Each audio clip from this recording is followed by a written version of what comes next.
زبورا 34 زبورا داوده دمال پیشیا آبی ملک خواد دین خویا کر و جعالی وی و حد قوراندن و چو از هر تم پسناهی پیشکیشی خودم بکن ده پسناهی وی زمان من و نکوه جان من به خودم و پسنی خود دم بلا ین بلنگاز ببهیزن و که خوش ببن تهوی من مزناهی خودان بدن بهیستن و امناو وی پور بلندتر بکن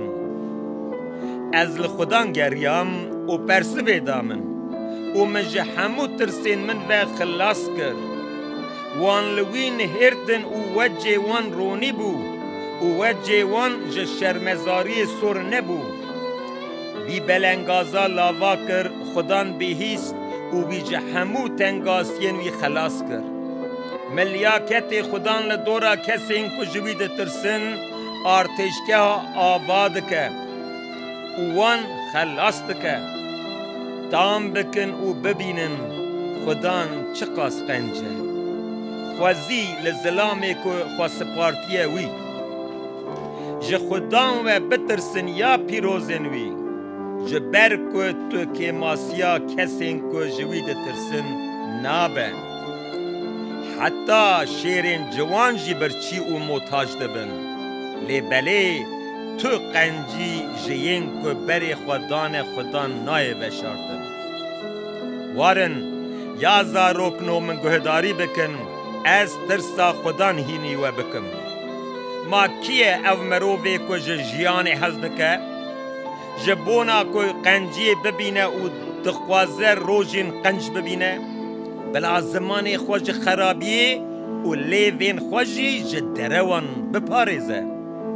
دوج خرابیان برده و قنجی بکن بونا آشتیه بشغل لپی آشتیه بروه جاوین خودان لسر مرووین راسته گوهوی جبول لبرگرینین وان وکریه وجه خودان لدجی کسین خرابه بیرانین وان جروی ارده پاقش دکه و داویجه ین راست لاوا کرن و خودان بهیست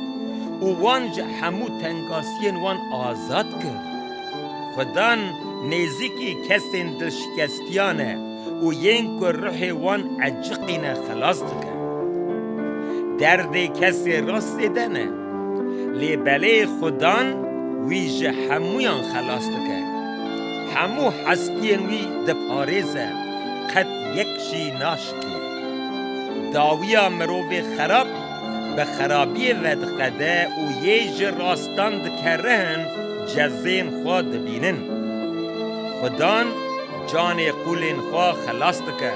و تو کسی که خواه سپارتی نوی جزا نابینه